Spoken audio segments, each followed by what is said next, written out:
Film ini diawali dengan diperlihatkannya seorang gadis yang sedang diikuti oleh sebuah mobil misterius. Ia pun merasa heran kenapa ia diikuti. Lalu tiba-tiba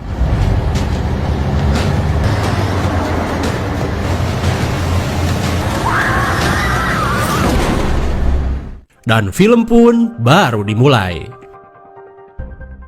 Di keesokan harinya, Shin beralih ke rumah seorang polwan bernama Betty, di mana polisi cantik ini hanya tinggal berdua saja dengan keponakannya yang bernama Udin.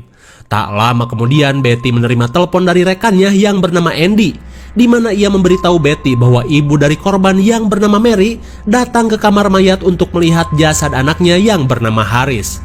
Kalau kalian ingin tahu, Haris adalah seorang wanita yang kita lihat ditabrak di scene awal tadi.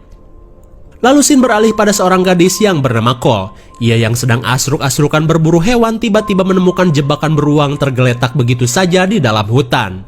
Dan karena takut jebakan tersebut malah terinjak ceker manusia, Cole pun mengambilnya. Kembali ke Betty yang telah sampai di kamar mayat, ia pun langsung mengajak si ibu korban untuk mengecek mayat tersebut. Dan saat kantong mayat dibuka, ternyata benar mayat itu adalah mayat Haris, putrinya sendiri. Melihat kenyataan itu, Mary pun seakan tak percaya.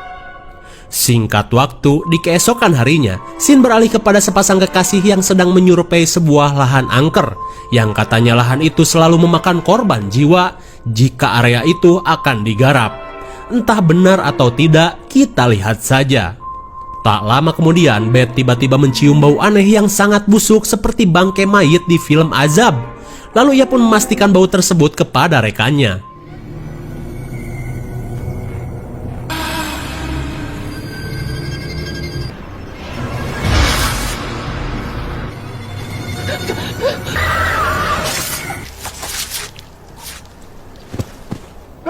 Entah apa itu, tiba-tiba saja Beth diserang sesuatu yang tak terlihat. Beberapa jam berlalu, Betty dan Andy datang ke TKP. Dan saat meminta keterangan dari rekannya, Betty merasa heran karena menurut rekannya itu, kekasihnya meninggal setelah mencium bau aneh di sekitar tempat itu. Di keesokan harinya, Shin kembali kepada Cole. Ketika ia sedang asyik makan, seorang lelaki hidung mancung bernama Donnie sedang asyik memperhatikan kebohayannya. Tak lama setelah itu, Cole yang akan pulang tiba-tiba saja dihampiri Donnie. Dan dengan sedikit skill buaya daratnya, ia menggoda Cole dengan cara memberikannya sebuah kaos MLM. Tak terima harga dirinya disamakan dengan kaos, Cole pun langsung menggaplok Donnie. Where's that pen? Setelah digaplok, kini Donnie berubah menjadi lelaki hidung bengkok. Kemudian Shin beralih pada sepasang kekasih yang sedang berkencan di dalam mobil. Dan ketika ia sedang asyik pacaran, tiba-tiba si pria mencium bau aneh yang seperti bangke. Dan karena penasaran, ia pun mengeceknya.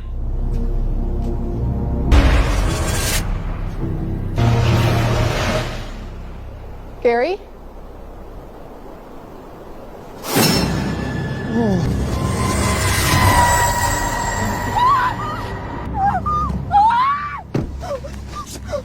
Melihat pacarnya bersimbah usus, si wanita cantik ini pun panik seedan-edannya. Tak lama kemudian Betty dan Andy datang ke TKP. Dan saat meminta keterangan dari si wanita, Betty cukup terkejut karena wanita ini menyebutkan ciri-ciri yang sama, di mana selalu saja tercium bau bangke sebelum terjadi pembunuhan. Kembali ke Cole yang sedang berburu kelinci di tengah hutan. Dan tak lama kemudian ia dikejutkan oleh kedatangan Betty. Ia pun memintanya untuk bergabung dalam penyelidikan kasus pembunuhan misterius ini yang banyak terjadi di kotanya. Meskipun awalnya ia menolak, namun karena Cole adalah satu-satunya orang yang ahli dalam pelacakan, ia pun menyetujuinya. Tak lama setelah itu, ia bersama para polisi langsung mengecek keadaan mayat yang terlihat tidak biasa. Dari luka yang Cole lihat, ia memprediksi luka tersebut disebabkan oleh serangan hewan buas yang sedang berburu. Stace. Dirasa omongan Cole ada benarnya, mereka pun pergi. Namun sesaat sebelum pergi, Betty heran karena melihat seorang petugas sedang melakukan ritual aneh. Tak lama setelah itu, Cole pun menemui ayah angkatnya untuk membantu memburu hewan buas yang kini sedang meneror warga kota. Mendengar hal itu, si ayah pun mau membantunya. Kemudian Cole dan ayahnya mulai menyisir setiap ruyuk yang ada di hutan tersebut. Mereka pun mulai menyebar umpan agar hewan buas itu keluar. Lalu tiba-tiba,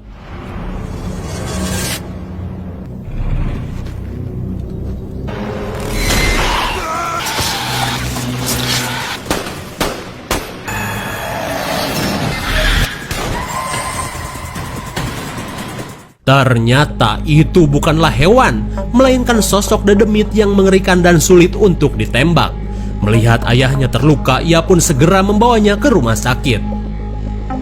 Singkat waktu, Carson pun mendapat perawatan yang cukup serius di rumah sakit. Tak lama kemudian, Betty pun datang. Cole pun mengatakan bahwa yang mereka hadapi bukanlah hewan buas, melainkan sosok dedemit yang mirip dengan korban tabrak lari yang bernama Haris. Betty pun seakan tak percaya dengan apa yang Cole katakan. Dan sesaat kemudian, ketika Carson tersadar, Andy pun datang. Lalu Andy menceritakan sebuah legenda sihir kuat yang dapat mengendalikan roh seseorang dengan cara mengambil salah satu organ tubuh dari mayat yang akan dibangkitkan. Seakan mengetahui ritual tersebut, Carson pun langsung menanyakan kelengkapan organ tubuh Haris, terlebih apakah jantungnya masih ada. Mendengar itu, mereka pun segera mengeceknya. Kemudian scene beralih kepada Francis yang sedang mengunjungi tempat kematian Haris. Dan tiba-tiba Mary datang menghampirinya. Ia pun berkata semua ini adalah perbuatan dari sebuah organisasi yang menginginkan tanah di daerah ini. Dan mereka pun sangat benci kepada Haris karena Haris adalah orang yang sangat menentang proyek pertambangan dari organisasi itu.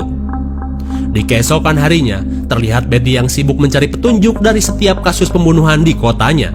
Dan akhirnya Betty mulai menemui titik terang. Karena menurut Betty, dari semua kasus pembunuhan yang terjadi, ternyata semua korbannya adalah anggota organisasi pertambangan. Setelah itu, Betty kembali menanyakan video yang sempat viral terkait pengembangan lahan kepada keponakannya. Well, this morning, woke up with the sun. It's going around for miles.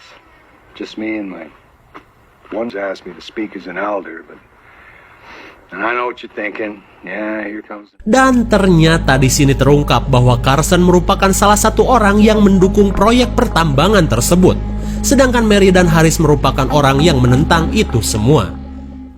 Singkat waktu, malam pun tiba. Betty pun langsung menanyakan keberadaan jasad Haris kepada Francis, namun ia terus berkelit dengan berbagai macam alasan. Betty pun terus mendesak Francis dengan berbagai macam pertanyaan. Merasa dirinya terdesak, Francis pun meminta Betty untuk langsung saja bertanya pada Mary di mana mayat itu berada.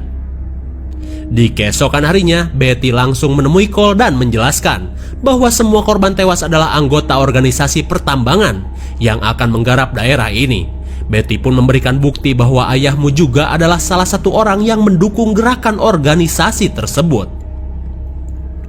Singkat waktu, setelah mendapat informasi tersebut, Andy dan yang lain pun segera melakukan penangkapan kepada Donnie yang seorang anggota organisasi pertambangan.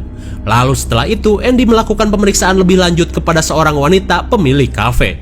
Ternyata Andy telah menyimpan curiga padanya, karena pada hari kematian Haris, Andy melihat sang pemilik kafe bersama Donnie di tempat tersebut. Awalnya, si pemilik kafe tidak mengakui tuduhan Andy.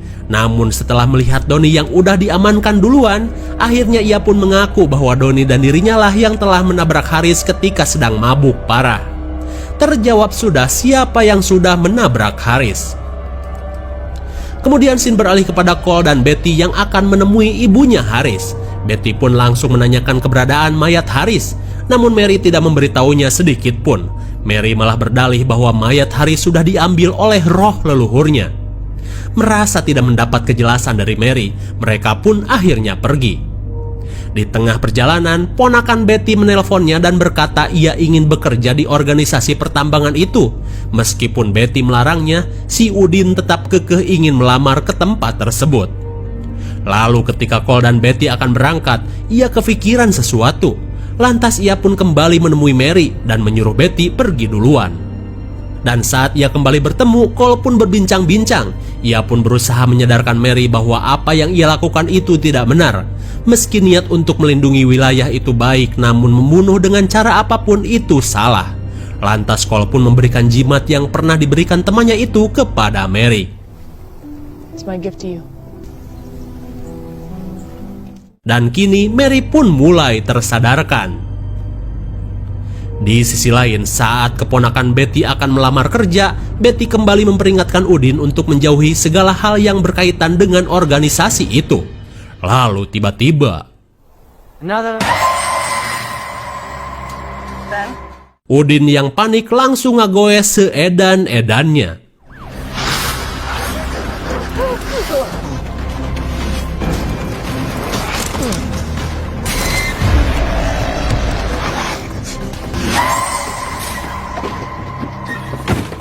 Untung saja keponakan Betty berhasil masuk ke dalam rumah dan selamat dari kejaran dedemit Haris yang tidak suka dengan niatnya untuk bekerja di organisasi itu. Tak lama kemudian Betty tiba di rumahnya dan langsung menyelamatkan si Udin.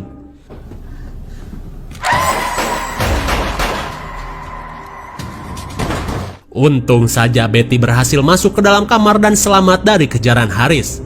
Selang beberapa saat Cole pun sampai di rumah Betty. Dengan membawa senapan anak gratis api, Cole langsung masuk ke dalam rumah.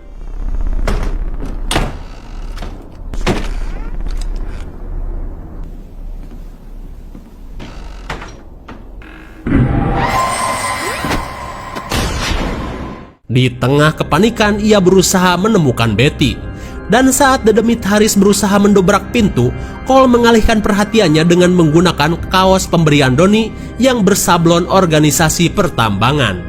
Setelah itu, Cole memancing Haris pergi keluar rumah. Yes, come at me!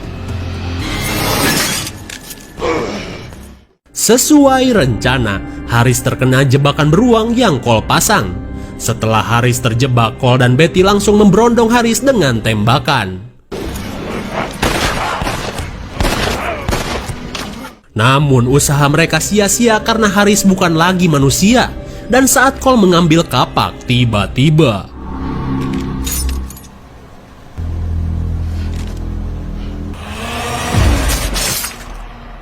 Haris berhasil melepaskan diri dari jebakan dan melukai Betty. Alhasil Cole dan Betty pun bingung harus berbuat apa. Tapi di sisi lain, Mary yang sudah sadar akhirnya memutuskan untuk mengakhiri semua ini. Dengan melakukan sebuah ritual, ia akan membakar jantung Haris untuk melumpuhkan dedemit anaknya. Tepat pada waktunya, dedemit Haris pun lumpuh tak berdaya. Melihat kesempatan itu, Cole pun tidak menyia-nyiakannya. Akhirnya kepala dedemit Haris berhasil dipenggal. Lalu scene kembali pada Mary yang kini dihampiri oleh Francis. Lalu ia bertanya pada Mary, apakah ini semua sudah berakhir? Dan Mary menjawab, ya, asalkan tidak ada lagi orang yang menyebut namanya, karena jika ada yang menyebutkan namanya, ia bisa bangkit lagi sekali lagi. Kembali pada Cole dan Betty, tak lama kemudian Andy datang dan bertanya apa yang sedang terjadi di tempat tersebut. Setelah itu Andy memberitahu Betty dan Cole bahwa ia telah menangkap pelaku pembunuhan Haris yang ternyata itu adalah Donnie. Tanpa ia sadari, Andy telah menyebut nama Haris pada kalimatnya tadi. Dan hingga pada akhirnya Haris kembali bangkit dan menyerang Donnie.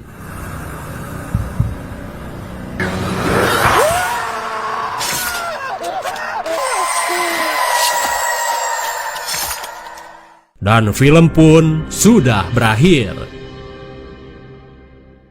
Bagaimana? Cukup menegangkan bukan? Seperti yang kita tahu, organisasi pertambangan dari dulu ingin sekali menguasai tanah para pribumi Amerika di daerah tersebut. Namun para aktivis di daerah tersebut tidak setuju jika tanahnya diubah menjadi pertambangan yang tentunya akan merusak ekosistem. Apalagi tanah tersebut adalah warisan para leluhur pribumi di sana. Salah satu aktivis paling aktif adalah Haris dan juga ibunya. Hingga pada malam naas itu, Donnie si biang kerok sekaligus penjilat organisasi melancarkan cara kotornya dengan menabrak mati Haris. Jelas saja sang ibu pun tidak redo dan melakukan ritual hitam keturunan keluarganya. Dengan cara mengambil jasad dan jantung Haris, ia menjadikan sosok The Demit yang akan terus membunuh orang-orang yang berkaitan dengan organisasi tersebut. Namun di akhir cerita, Ibu Haris disadarkan oleh Cole, hingga pada akhirnya Ibu Haris membatalkan mantra tersebut. Namun semua ini belum berakhir, karena siapa saja yang menyebut namanya, Haris akan kembali bangkit dan membantai siapa saja yang berkaitan dengan organisasi tersebut. Bahkan hanya untuk sekedar melamar kerja saja seperti si Udin.